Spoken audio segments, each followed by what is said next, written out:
Welcome to episode 3, and we're calling this episode Ode de Joy because there's some things like in the last 2 episodes we talk about concerns and maybe some fears that people have with coming, but at the same time there's some people who are really excited about coming and being a part of our fellowship together. Is there anything that you're excited about? Well, 2 things. Okay. One, I love singing with my family.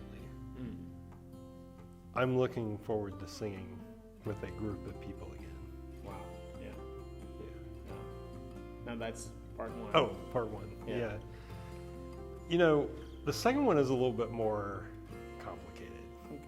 I think back to the last year, you got to see the end of the story, which was a unanimous congregational vote to call you as our next pastor. But there's so many things leading up to that where we can look back now and see how God unified us through the power of His Spirit through many difficult and trying circumstances. And in many ways, I look forward to seeing how He's going to unify us, create unity of the Spirit. Not to go back to the last episodes, but I do worry about having some at home and some in the church. And I'm grateful that people, our brothers and sisters, will exercise their conscience and do what's right for their families, right. And especially those that are high risk. And I long to see how the Spirit will unify us in that. Yeah, that's going to be exciting. As you were talking and saying that, that feeling of excitement to see, man, how is God going to do this through us, and how are we, the elders and women's leadership and deacons and everybody, just going to band together to make this happen. Some of our elders might opt to stay home. Some of our deacons might opt to do that, women's leadership and the like. And we want to encourage you to do that because I know that's a difficult decision. You want to be here as well. But for the health and safety of your family, you might have to make that decision, and we support you in that. So thank you for bringing that up. Yeah. For me, my perspective is a little bit different. I've only gathered worship together with the body in its full entirety 3 times. Once when I came to Canada, once that Sunday when I first came, and the Sunday I first preached. And the rest of the time I had my wonderful crew with me. And I enjoy worshiping with them. It's like 3 or 4 of them that we have, and like you, I miss that.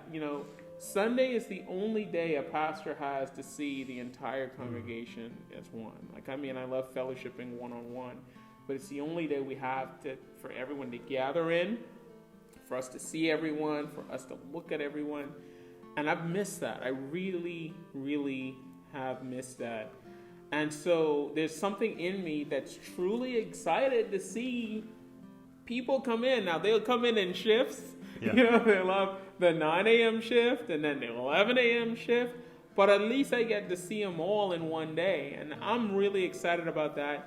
And I'm almost excited to the point where, I can't wait. I was thinking about it, and I mentioned it to you all, how I hope this Sunday will be the last Sunday that I have to preach in here by myself, with 3 or 4 other people. I hope that we can move past that. But just to ask a question in closing, how are you preparing your family to yes, this is sadness, but to see the joy in this? How have you been trying to do that? Just talking with them, or? Over the past 8 weeks, we've tried to treat the Sabbath day like the Sabbath day. Get up and get dressed and look forward to meeting with our brothers and sisters in Sunday school. Look forward to joining in worship and with excitement, right? And I hope to continue that same pattern. May 31st will look different. And there's no doubt about it.